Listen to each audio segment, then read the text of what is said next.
You're watching your wife being led away by the most powerful man on earth. You can't move. You can't speak.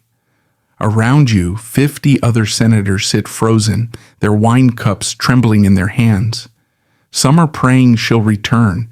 You're praying she won't say anything that gets you both killed. 20 minutes pass like 20 years. When he finally brings her back, he doesn't just return her to your side. He sits down. He pours himself wine. And then in front of everyone you know, he begins to describe in graphic clinical detail exactly what just happened in that room. Your colleagues are staring at their plates. Your wife is staring at nothing. And you have to smile. You have to nod. You have to thank him, because the alternative is watching your children die. This wasn't madness. This was a machine, a system designed with surgical precision to destroy the human soul. And the man who built it learned everything he knew by watching his entire family get murdered by the previous emperor. His name was Caligula. And what he did to Rome is so disturbing, so systematically evil, that 2,000 years later, we're still trying to understand how one human being could architect this level of psychological warfare. If you believe that the documented records of history's most terrifying figures must be remembered, consider liking this video and subscribing. Your support unears more accounts from the darkest corners of the human story. Now back to the man who turned cruelty into an art form.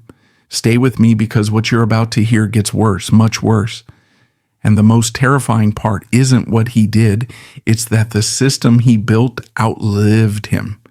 Before I show you the 5 acts of Caligula's terror machine, you need to understand something crucial.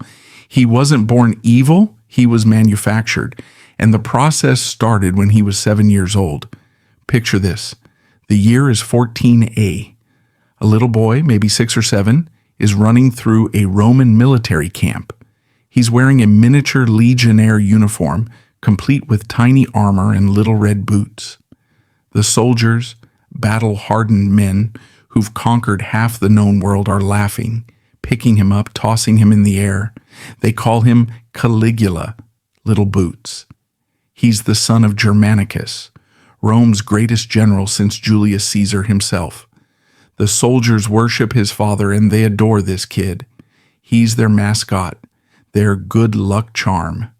Everywhere as goes, little Caligula follows, and the men genuinely believe this child brings them victory. This boy is growing up thinking he's invincible, loved, protected by the most powerful army on earth. He has no idea what's coming. 1 year later, his father dies. The official story, sudden illness. The whispered story, poison, ordered by someone close to the emperor, maybe the emperor himself. Caligula is 8 years old when the machine starts destroying his family. His mother dragged from their home, accused of treason against the emperor. His oldest brother arrested, imprisoned, starved until he tried to eat the stuffing from his mattress. His second brother, exiled to an island where guards tortured him until he smashed his own head against the walls to end it. One by one, they're erased, and young Caligula watches it all happen. By the time he's 19, he's the last one left, the sole survivor of his entire bloodline. And then comes the summons. Emperor Tiberius wants to see him. Capri, a beautiful island off the coast of Italy. Tiberius has turned it into his personal fortress. Far from Rome, far from the Senate, far from anyone who might object to what he does there. The ancient historians were talking Suetonius, Tacitus, people writing within living memory of these events. They describe Capri as a house of horrors. Tiberius has become paranoid, depraved, surrounding himself with astrologers and yes-men, inventing new cruelties because he's bored. And into this environment walks teenage Caligula. He knows Tiberius murdered his family. Everyone knows it, but he can't show it, can't even hint at it. One wrong look, one moment of grief, one flash of anger, and he's dead. So he doesn't just survive, he excels. Suetonius writes something chilling. There never was a better servant or a worse master. Caligula learns to bury everything human inside him. He watches. He studies. He becomes exactly what Tiberius wants: obedient, entertaining, harmless. For 6 years, he plays this role perfectly. And then in 37 AD, Tiberius dies. Some say natural causes. Others say Caligula smothered him with a pillow. Either way, the 19-year-old hostage is now the most powerful person on earth. Rome celebrates. They think they're getting the son of beloved Germanicus. They have no idea. They've just crowned a man who spent 6 years learning how to break human beings from the greatest monster in Roman history. And for 7 months, everything seems perfect. Then he gets sick, and the person who wakes up is not the same person who went to sleep. What happened during those fevered days, we'll never know. But when Caligula recovered, something inside him had shattered, and Rome was about to learn what he'd been hiding. What I'm about to describe isn't random violence. It's not the acts of a madman. Caligula built a system. 5 distinct acts of psychological warfare, each one designed to destroy a different part of the human spirit. And the truly terrifying part is how methodical it was. Let me show you the blueprint. Act 1 of the machine, the sister goddess. Caligula had 3 sisters, but one Drusilla was different. Ancient sources say their relationship crossed lines that even Rome found disturbing. Whether the rumors of incest were true or propaganda, what matters is that everyone believed it. And Caligula didn't just allow the rumors, he encouraged them. Then Drusilla died.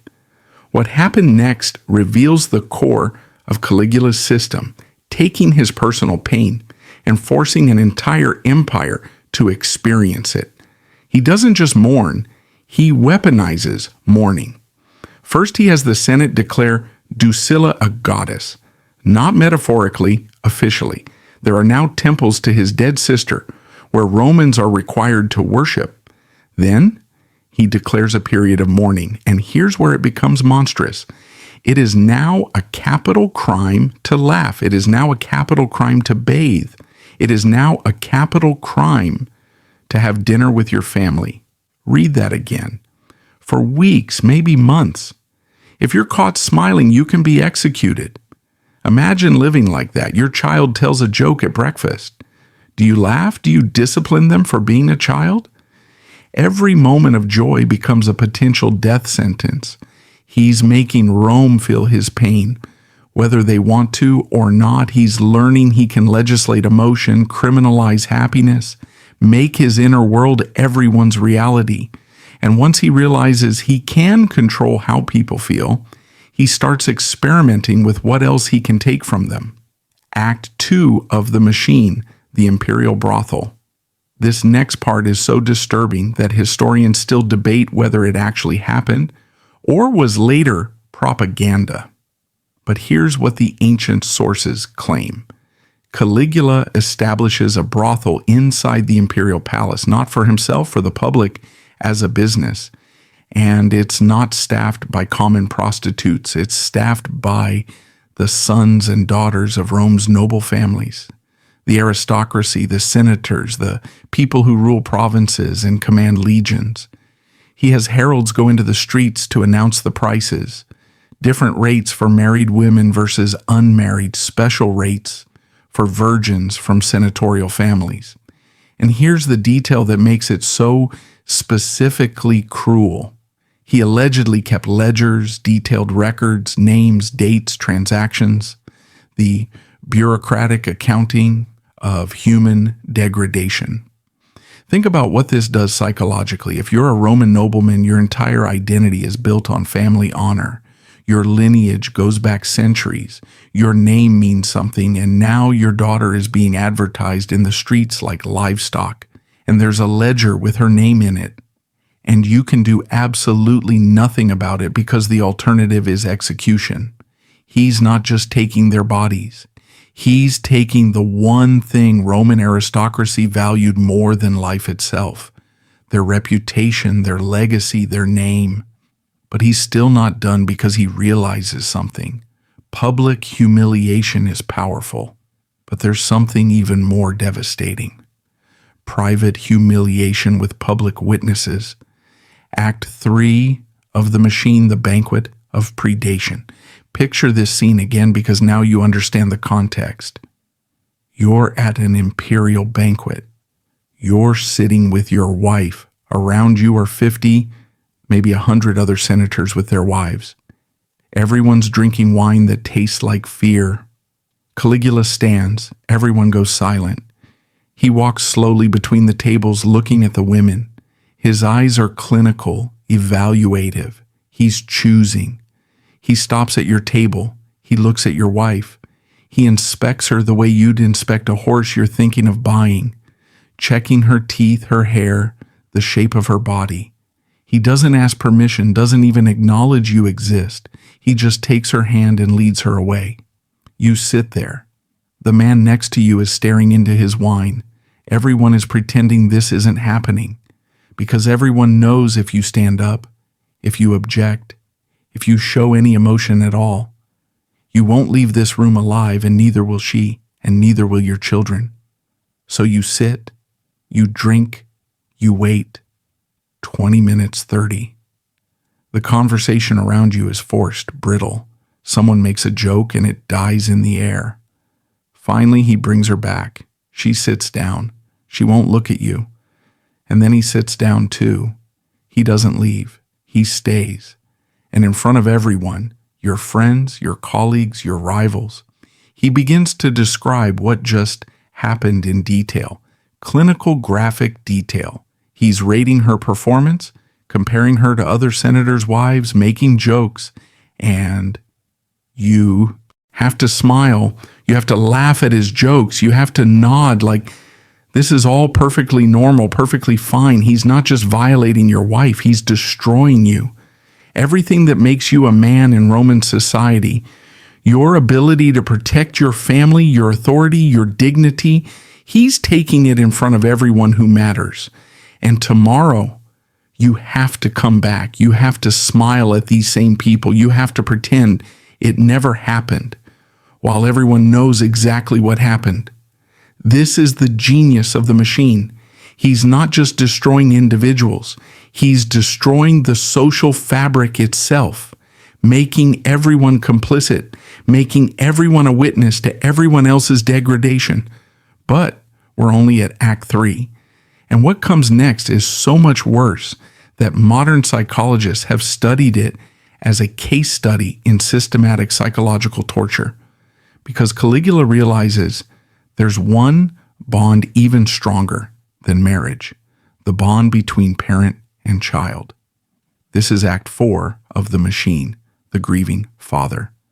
This next part is almost unwatchable. If you need to take a break, I understand. Caligula begins executing people not for treason, not for crimes, just because he's bored or annoyed, or because he wants to see what happens. And he develops a new protocol. If he's executing someone's son, the father has to watch, not from a distance, up close, front row. But here's what elevates it from simple cruelty to systematic torture. The historian Suetonius records a specific incident that reveals the true horror. Her father watches his son executed. Caligula then immediately has this man brought to the imperial palace for dinner. That night, the body is still warm. The father is sitting at Caligula's table, and Caligula watches him, just watches, studying his face like he's conducting an experiment. He's checking to see if the father will cry, if he'll show grief, any sign of pain, because if he does, if he shows any emotion at all, Caligula will know he hasn't broken him completely, that there's still something human left to destroy. So the father sits there eating food he can't taste, making conversation he can't hear, while his son's body cools in some alley, and the man who ordered it killed is analyzing his facial expressions for entertainment. He's not just taking your child, he's taking your right to grieve. He's turning the deepest human bond, parent and child, into a source of terror instead of comfort. Because now, if you love someone, that love becomes a weapon against you. The more you care, the more vulnerable you are, the more he can hurt you. He's making love itself dangerous. And here's what nobody expected. The machine had a fatal flaw. Because while Caligula was busy destroying senators and noblemen, people who were trained to accept humiliation, who understood politics, who could rationalize their suffering as the price of survival, he made one crucial mistake. He aimed his casual everyday cruelty at the wrong type of person, a soldier. Final act of the machine, the wrong man. His name was Cassius Carrier, senior officer in the Taurian Guard, the emperor's personal bodyguards. These are the elite, the men who stand inches from Caligula every single day, armed, trained, lethal. Carrier had one physical characteristic that Caligula found endlessly amusing, a high-pitched voice, and Caligula, true to form, couldn't let it go. Every day, new jokes, new mockery, and here's the specific detail that shows how casual his cruelty had become. When it was Kyrie's turn to ask for the daily password, a military protocol, something done in front of all the other guards, Caligula would assign him passwords like Venus or Pepus, deliberately effeminate or sexual words that would make the other soldiers smirk day after day, week after week. For Caligula, it was throwaway humor, barely worth remembering. For Chaerea, every joke was a drop of poison. See, Caligula had made a calculation error. Senators could be humiliated because they wanted to live. They had children, estates, legacies worth protecting. They could rationalize survival. But Carrier was a soldier, a man trained for violence, a man who stood next to the emperor every single day with a sword on his hip. And Caligula had just taught him that life under this emperor wasn't worth living. Because Caligula had become so confident in his system, so certain that fear would always win, that he forgot the most basic rule of predators. Never corner something that can kill you. What happened next took less than 60 seconds. But it would change the course of Roman history. And the aftermath reveals something even more disturbing than anything Caligula did while he was alive. January 24th, 41 AD. Caligula is attending the theater. He's in a good mood. He's been organizing games, performances. In a few hours, there's going to be a play. Around midday, he decides to leave through a narrow underground corridor, a passageway that connects the theater to the palace. It's dimly lit, claustrophobic with rough stone walls on both sides. The conspirators are waiting. Chia steps forward as Caligula approaches. This is normal. Guards always check in with the emperor. He asks for the day's password, and Caligula, completely unaware, totally secure in his invincibility, gives one final sneering, mocking response, is the last thing he ever says. Carrier screams, "Take this!" and drives his sword up under Caligula's ribs. Caligula stumbles, tries to run, but there's nowhere to go. The corridor is too narrow. There are conspirators at both ends. They swarm him. 30 stab wounds according to the sources. 30 times the blade goes in. They don't stop until there's nothing left that could possibly be alive. 4 years of accumulated rage, humiliation, and terror, released in 60 seconds of frenzied violence. The monster is dead. And that's when it gets worse. The conspirators don't stop with Caligula. They find his wife, Caesonia. She knows what's happened. She can hear the screaming. She's begging, pleading, trying to reason with armed men who've just killed an emperor. They stab her to death. Then they find the nursery. Caligula's daughter, Julia Drusilla, is 2 years old, maybe 3. The sources disagree. A soldier picks her up, and while she's crying for her mother, he swings her head first into a marble wall. They have to make sure there's no air, no one who could grow up and seek vengeance. So they kill a toddler. This is what happens when the machine breaks. It doesn't just stop. It devours everything connected to it. For a few hours, maybe a whole afternoon, it seems like Rome might actually change. The Senate gathers. They start debating. Some want to restore the republic, get rid of emperors entirely, go back to the old ways. For the first time in generations, there's real discussion about what Rome should be. And then the Taurian Guard makes a decision. While the Senate is talking, the Guard is looting the palace. They're going through rooms, taking jewelry, coins, anything valuable. One of them hears something behind a curtain.